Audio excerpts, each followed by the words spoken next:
weiß Bescheid. Nintendo.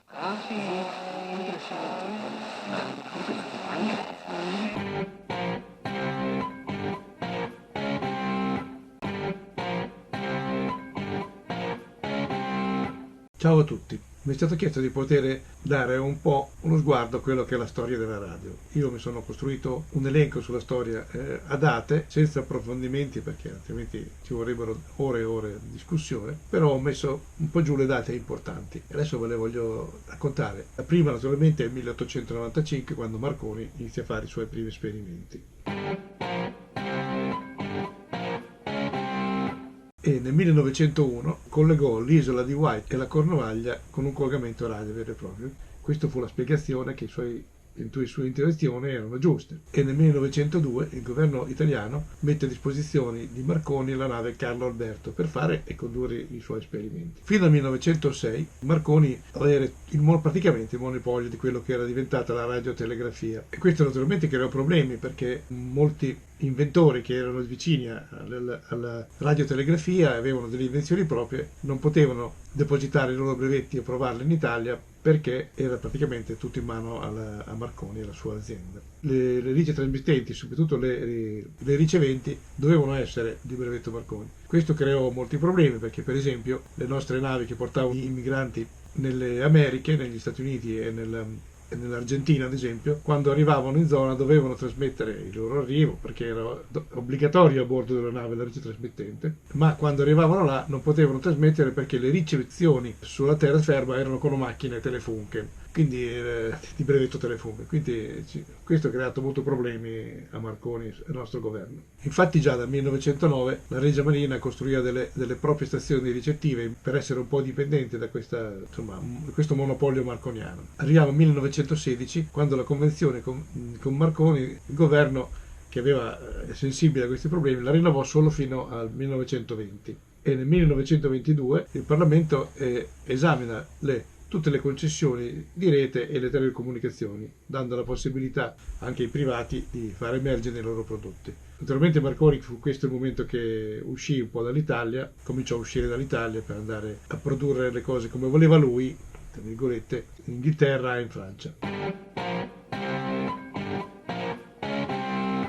Nel 1924 entra in funzione a Roma la prima stazione di radiodiffusione italiana. Si creò qui un'agenzia che si chiamava URI, che poi diventò EIAR e infine la RAI che conosciamo anche oggi. E all'epoca cominciarono dai brevetti privati a uscire i primi costruttori italiani: Allocchio Bacchini, Perego, Siti, Ramazzotti, Ravalico, Radiotecnica Italiana e Ansaldo. In questo periodo le apparecchi riceventi erano praticamente senza design, erano delle cassette, venivano chiamate baby coffrets oppure le bare dei bambini, con dentro le apparecchiature delle valvole molto grosse o anche esterne a vista, e l'altoparlante andava collegato esternamente, erano quasi tutte a batteria. Ci avviciniamo quindi alla nostra epoca, 1928, quando si cominciarono a costruire radio che avevano l'alimentazione a rete elettrica, perché anche nelle case cominciò ad arrivare la corrente elettrica, quindi le batterie vengono abbandonate. Solo l'Inghilterra rimase indietro e fece parecchie batterie per molto più tempo. Nel 1929 il Consiglio Nazionale delle Ricerche conta una sessantina di costruttori di apparecchi radio in Italia. Generalmente erano ditte di piccole produzioni.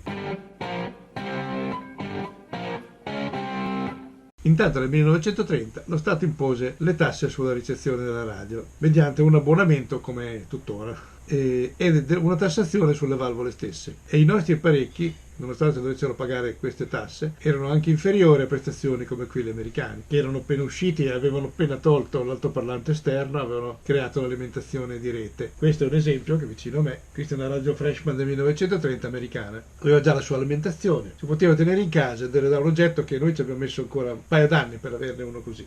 Praticamente nel 1931 la scatola bara di bambino venne quindi abbandonata quasi del tutto e si cominciarono a produrre radio di questo tipo, anche più grandi e verticali, che anche belle, potevano andare non solo in un ambiente della casa, ma potevano essere trasportate in qualsiasi ambiente della casa dove c'era una corrente elettrica. Finalmente però nel 1931, col fatto che le nostre radio cominciavano a essere concorrenziali e anche belle, il governo emette un decreto restrittivo sull'importazione sia dei componenti che delle radio che venivano dall'estero, e questo diede una bella spinta ai nostri produttori.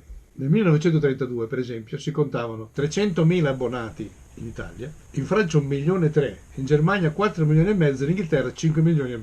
Quindi lascio voi la descrizione del fatto. Naturalmente gli italiani sono sempre stati furbi anche all'epoca. Nel 1933 viene introdotto il marchio italiano, obbligatorio su tutti gli apparecchi elettrici, ed era costituito da un stemma romboidale con la piantina dell'Italia, i due fasci, perché eravamo nel regime fascista, con la scritta prodotto italiano. Quindi il primo esempio di Made in Italy ben costituito è questo qua, a partire dal 1933. In quest'anno, sempre nel 1933, l'architetto Gio Ponti, che era direttore della rivista Domus, pubblicò un articolo e indesse un concorso per fare in modo che si potessero migliorare gli aspetti visivi delle radio.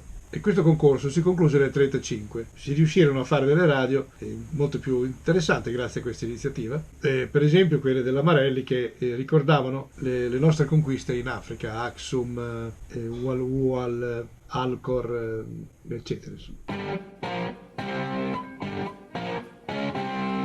Nel 1933 si cominciò a parlare di radio rurali, cioè il governo decise di mettere a disposizione nei luoghi pubblici, soprattutto le scuole rurali, una radio in modo che si potesse ascoltare la radio, che era molto importante come veicolo di trasmissione della parola, perché era l'unico mezzo che poteva arrivare in qualsiasi momento, quasi dappertutto. Un articolo di L'Antenna del 15 dicembre 1933 dice espressamente: la commissione tecnica delegata dal Ministero delle Comunicazioni ha scelto il tipo di apparecchio che dovrà essere messo a disposizione delle scuole rurali. Si tratta di una super eterodina a 5 valvole e prenderà il nome di radio rurale. Sarà riservato esclusivamente all'uso scolastico. Il prezzo per quell'apparecchio era fissato in 600 lire. Nel 1934 10 ditte produttrici di radio apparecchi vinsero il concorso e a tutte furono incaricate di produrre il modello radio rurale.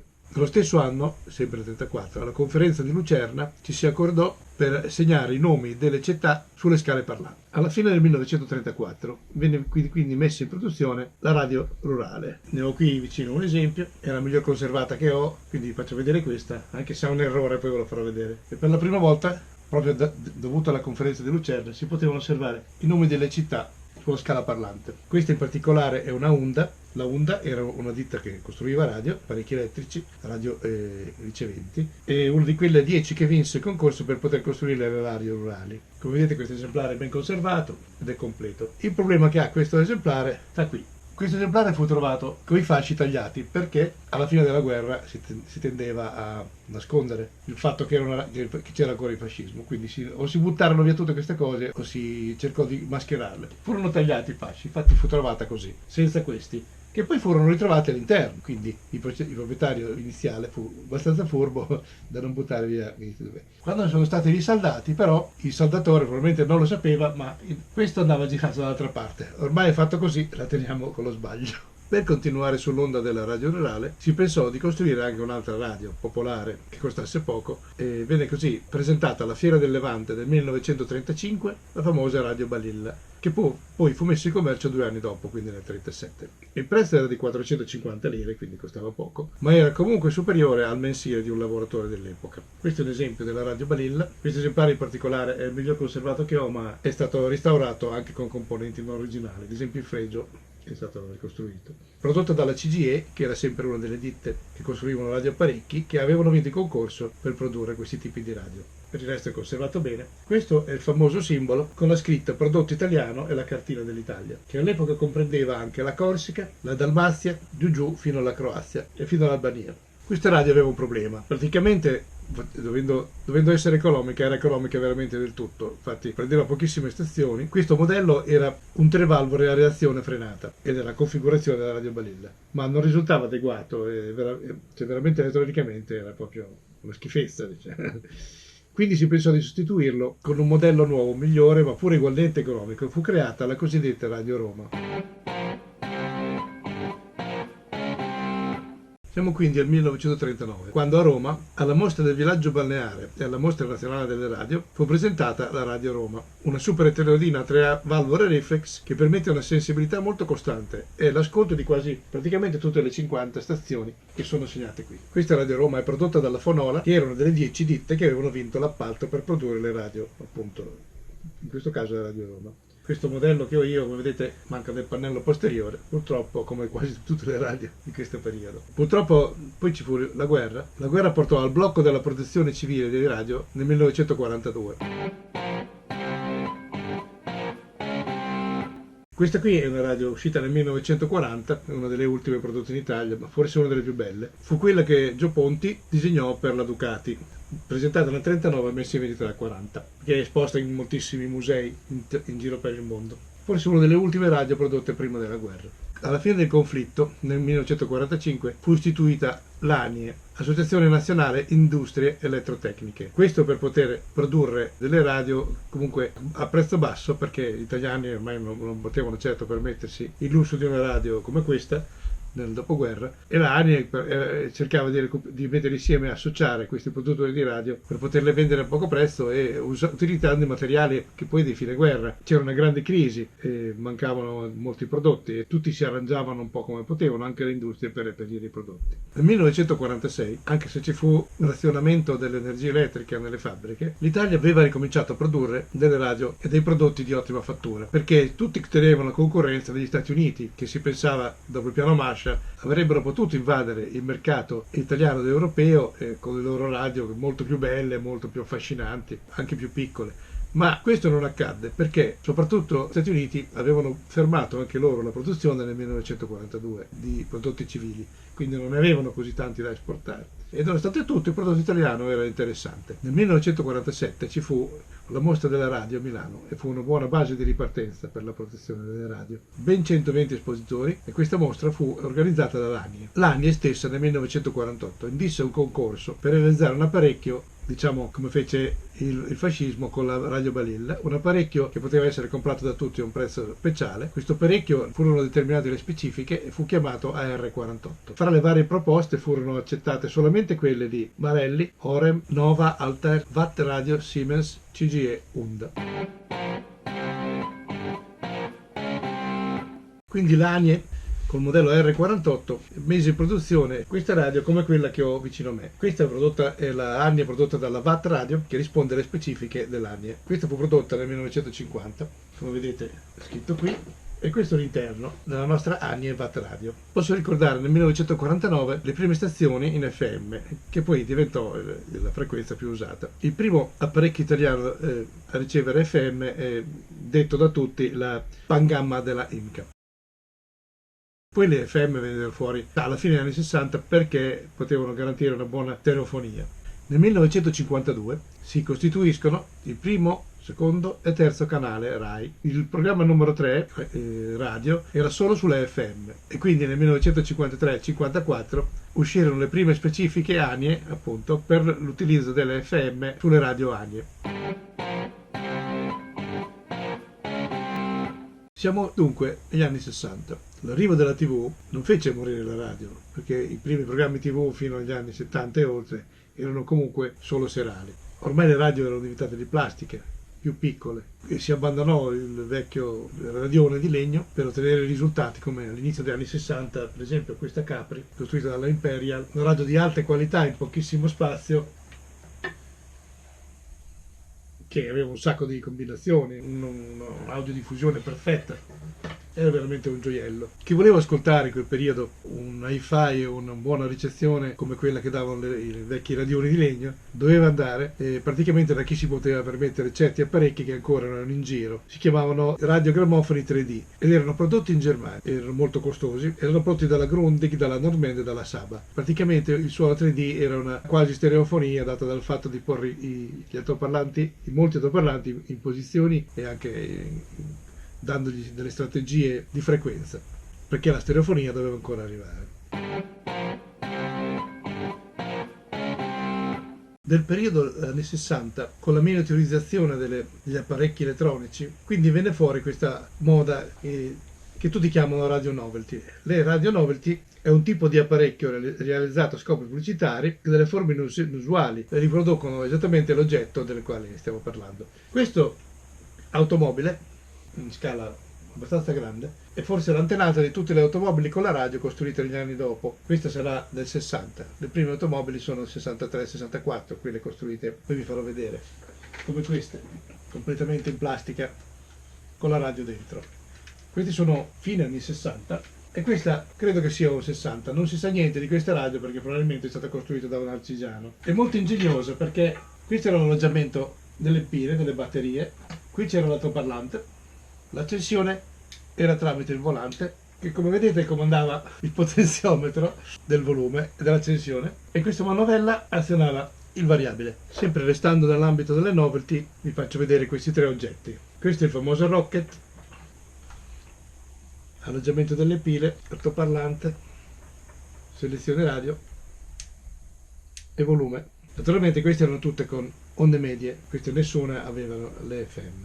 Questo è molto interessante, volume, tensione, altoparlante, stazioni, ed è praticamente una carrozza portagioielli. È molto, molto bello questo oggetto, è una radio. Sempre AM, questa è la famosa diligenza dei cowboy, anche questa l'altoparlante sotto, volume, sintonie, anche questo è un oggetto molto carino. Questo è tutto in metallo, questa è metallo e plastica, questa è tutta plastica. Fine anni 60, inizio anni 60, solo onde medie. Ecco altre due curiosissime radio novelty, sempre gli anni 60, sempre onde medie. Queste però sono costruite in legno. Questo è un bellissimo castello.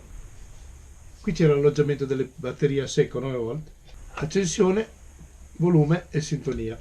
L'altoparlante è qui di dietro. Questo, costruito probabilmente dalla stessa ditta, anche perché è lo stesso legno, è il famoso windmill, che sarebbe mulino a vento, alloggio delle batterie e l'altoparlante si udiva da di qui.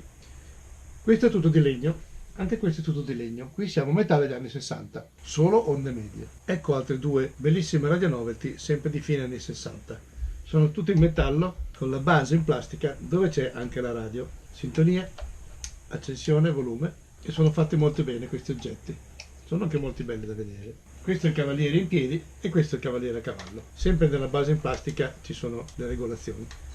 Queste radio erano solo AM. Radio novelty significava appunto applicare la radio a un prodotto che non era una radio normalmente. Furono usate anche le radio novelty per pubblicizzare dei prodotti. Per esempio la Ford dal 1964 al 1968 regalò a tutti i distributori di automobili Ford una Ford Thunderbird modellino con una radio Philco all'interno che aveva solo onde medie. Vi faccio degli esempi, questa e questa rappresentano la Thunderbird del 1964, come vedete all'interno pareva batteria che non esiste quasi più, controlli, qui c'è scritto Ford licenza Philco, l'altoparlante all'interno. Questa è del 1964, queste due furono regalate, sono uguali, però quando l'uscita della Thunderbird del 1965 abbiamo la Thunderbird del 1966, la data è sempre sulla targa.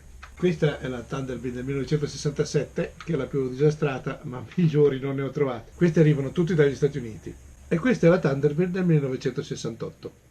Radio novelty inserite nelle auto d'epoca. La più famosa è sicuramente la Rolls Royce, questa qua che vedete. Di solito erano prodotte dalla Wako, giapponese. La Wako le faceva in metallo, le altre ditte no, le facevano in plastica. Poi abbiamo un'altra Rolls Royce, un altro modello, sempre con la radio interna. Rolls Royce sempre d'epoca, con la radio interna. Il controllo da qua di dietro, vedete. Questa era una Lincoln. Questo esemplare in plastica, quindi non era costruito dalla Wako come le altre, che erano invece tutto in metallo. Queste avevano accensione su una ruota di scorta e sintonia sull'altra. Questa è la Duesenberg Wako, tutto in metallo. Come vedete questa è veramente affascinante, anche perché sono molto belle come soprammobili. E tutti hanno una radio AM, non FM. E questa è una Bearcat, anche questa è in metallo, quindi costruita dalla Wako. Poi abbiamo le Formula 1. Queste sono tutte in plastica, sono state fatte tutte alla fine degli anni 60. Tutte solamente con le onde medie. Un altro ad esempio è la famosa Cadillac del 63, la CAD, dove fu assassinato Kennedy. Queste ce ne sono tante in giro di questo colore, si trovano strada dappertutto, sempre prodotte dalla Wako giapponese. Dopo gli anni 70 le radio hanno preso il corso che conosciamo tutti, sempre più piccole, sempre più abbandonate se stesse, poverine, piccole, oggetti da tenere in tasca per sentire le partite allo stadio. Vi rimando per approfondire questo argomento a un sito che è il sito di Carlo Bramanti. Bene, dunque siamo alla fine, spero di non essere stato troppo lungo. Se volete contattarmi tramite i nostri canali potete fare le domande che volete. Io vi saluto e vi auguro tanta salute a tutti, che è la cosa più importante. Arrivederci. Weiß Bescheid. Nintendo.